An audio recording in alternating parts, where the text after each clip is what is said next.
기도드리겠습니다. 아버지 하나님 감사합니다.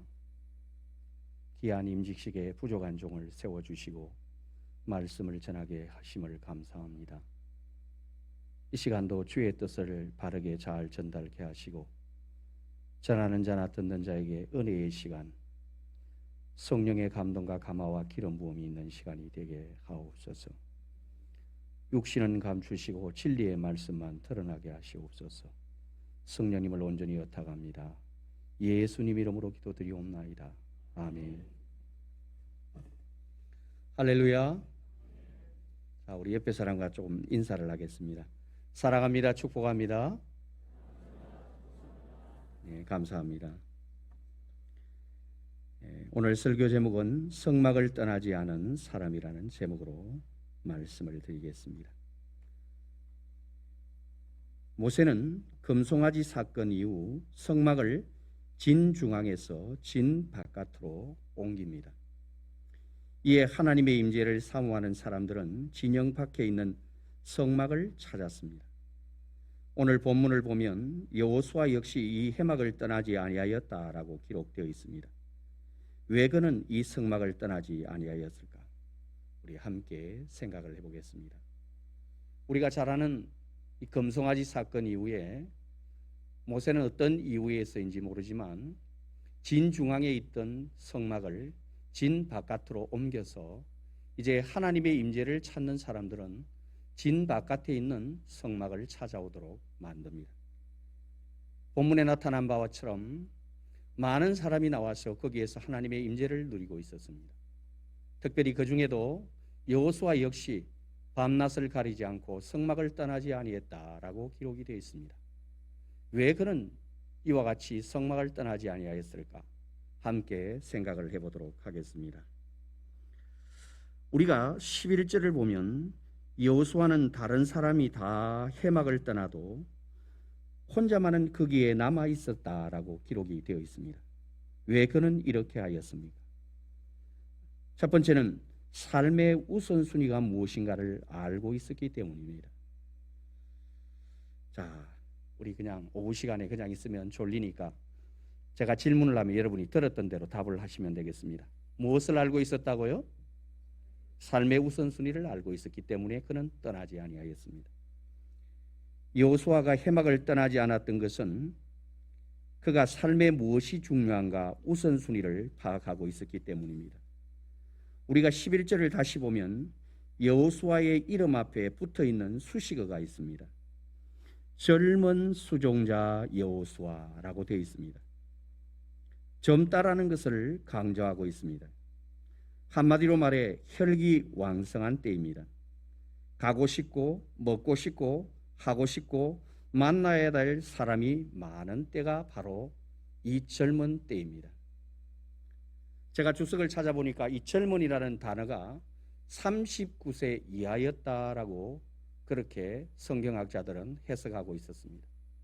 어찌되었든 젊다라는 것은 자기가 하고 싶은 것, 먹고 싶은 것, 가고 싶은 것, 만나야 될 사람이 많다라고 하는 그런 의미입니다. 하지만 그는 이 모든 것을 물리치고 신앙의 가장 최우선 순위를 두었던 것입니다. 자기의 욕망, 자기가 하고 싶은 모든 것들을 제껴놓고 신앙의 우선순위를 항상 두고 있었다. 그렇게 볼 수가 있습니다. 우리가 신앙생활할 때 신앙의 우선순위를 두지 않으면 결국 신앙이 흔들리게 되어 있습니다. 처음에는 충성하는 자가 많은데 나중에는 추풍낙엽처럼 다 떨어지게 되는 것이죠. 그렇습니다. 오늘 임직을 맡으시는 분이나 기존적으로 임직을 받은 분들도 기억해야 될 것은 내가 삶을 살 때 나의 신앙 우선순위가 어디에 있는가 항상 이것을 확인하고 하나님과 신앙이 최우선 되기를 주님의 이름으로 축원합니다. 예. 우리가 신앙의 우선순위를 두면 어떻게 될까? 저는 한 가지 예를 들고자 합니다. 영국의 유명한 육상 선수 가운데 에릭 리델이라는 사람이 있습니다. 그는 하나님을 철저히 섬기는 가정에서 태어났습니다. 그리고 그는 15세 때 하나님으로부터 소명을 받습니다. 너는 국가를 위해서 유명한 스포츠 선수가 되라고 하는. 그래서 그는 자기가 맡은 스포츠에 열심히 진력하면서, 그리고 한 가지 빼놓지 않은 것이 있었습니다. 주일이 되면 어떤 일이 있더라도 주일을 성수하기 위해서 교회를 찾았던 것이죠. 그렇게 열심히 시간을 보내고 있던 그에게 천혜의 기회가 왔습니다. 1924년 파리에서 올림픽이 열리게 되었습니다. 그의 주 종목은 100m였습니다. 단거리죠. 자, 경기가 열립니다. 경기장에 나와서 수많은 사람들의 함성과 박수를 듣습니다.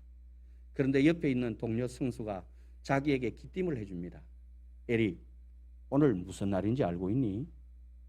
그러자 그는 의아해한다듯이 이렇게 모르겠다라고 이렇게 손짓으로 표현을 했습니다.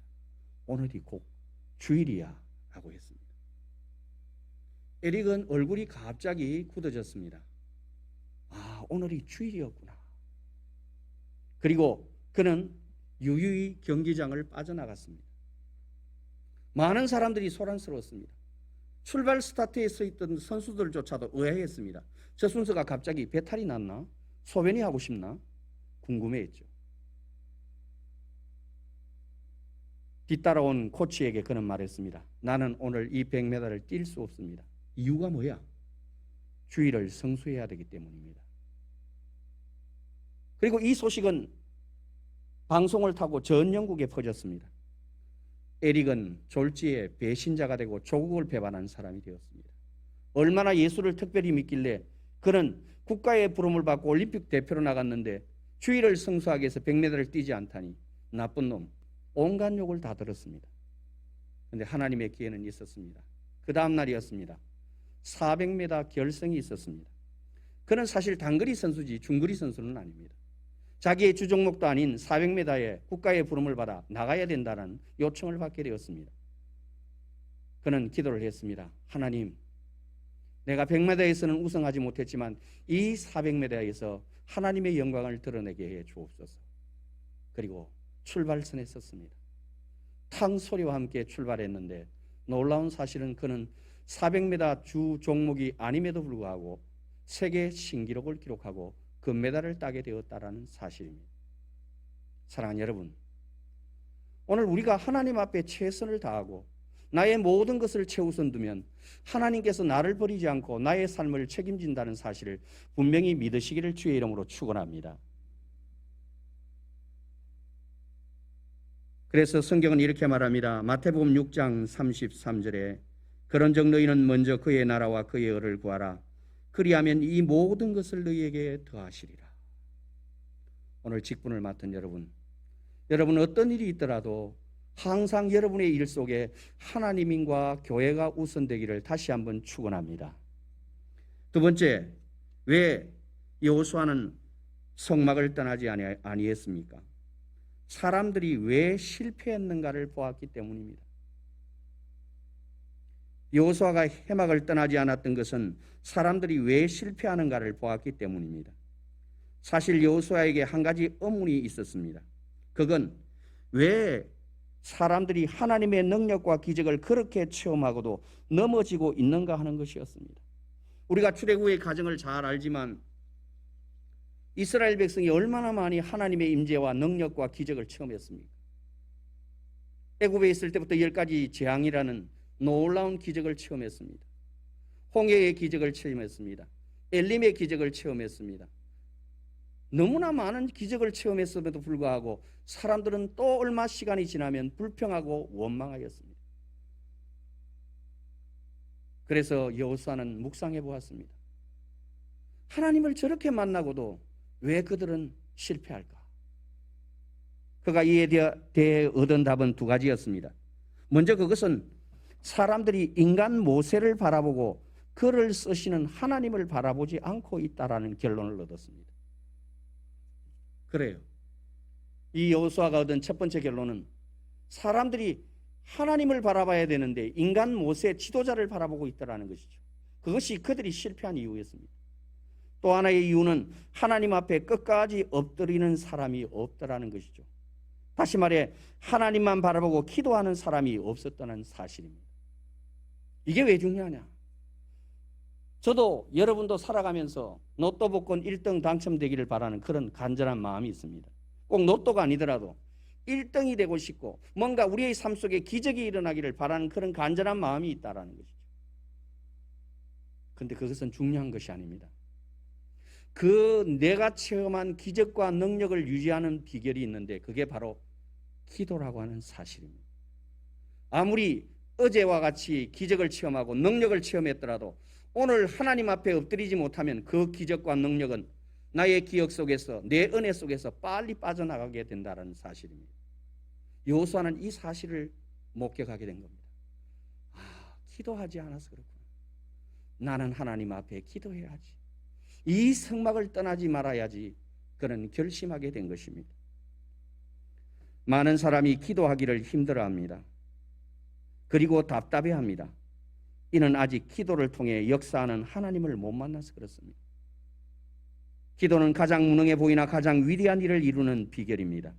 이에 여호수아는 오늘도 하나님 앞에 계속 엎드리고 있는 것이죠.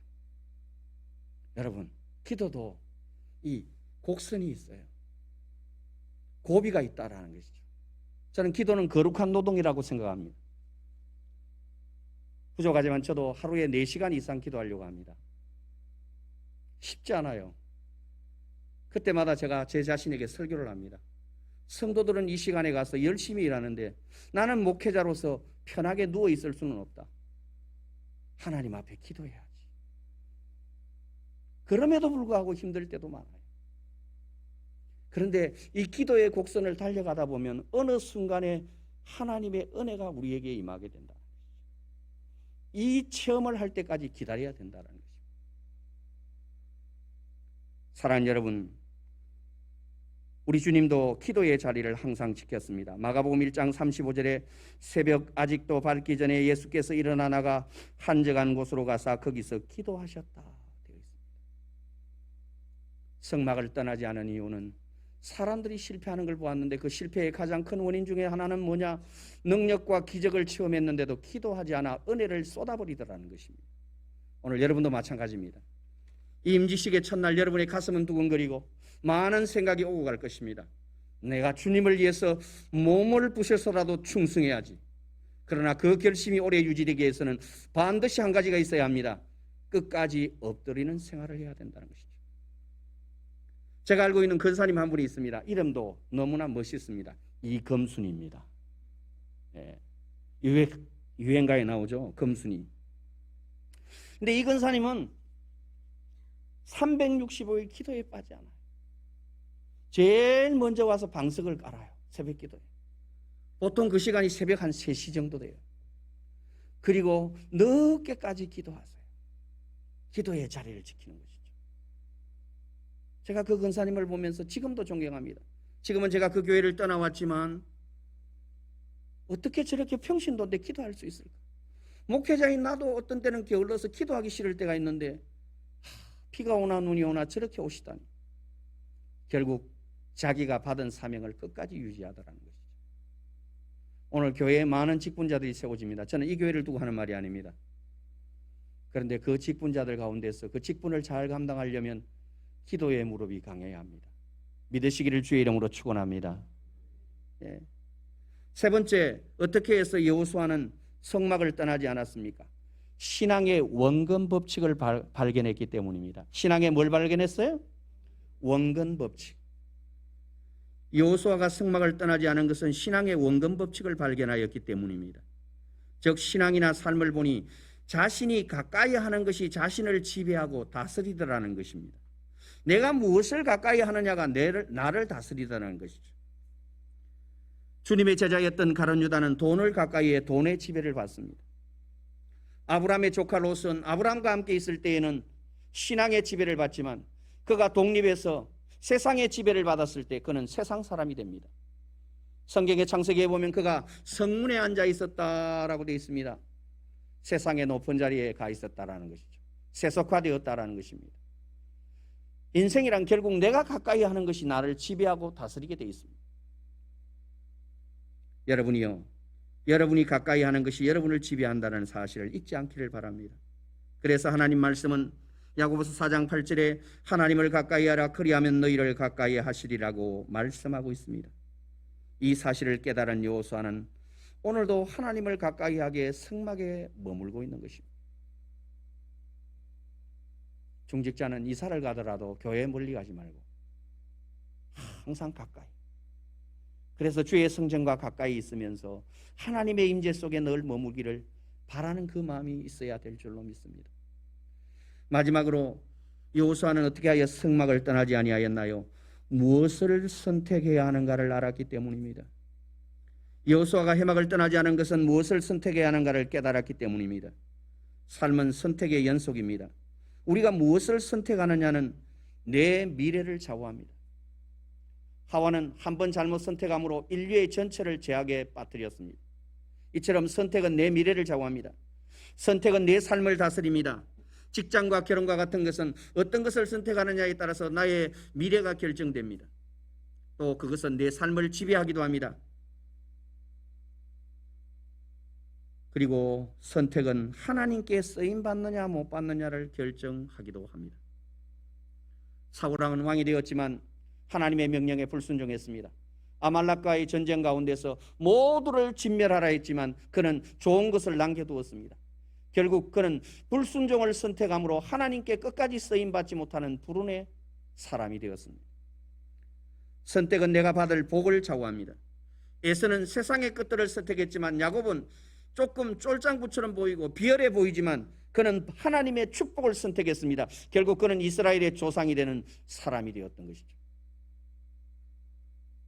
사랑하는 여러분, 오늘 여호수아도 무엇을 선택해야 될지를 아는 사람이었습니다.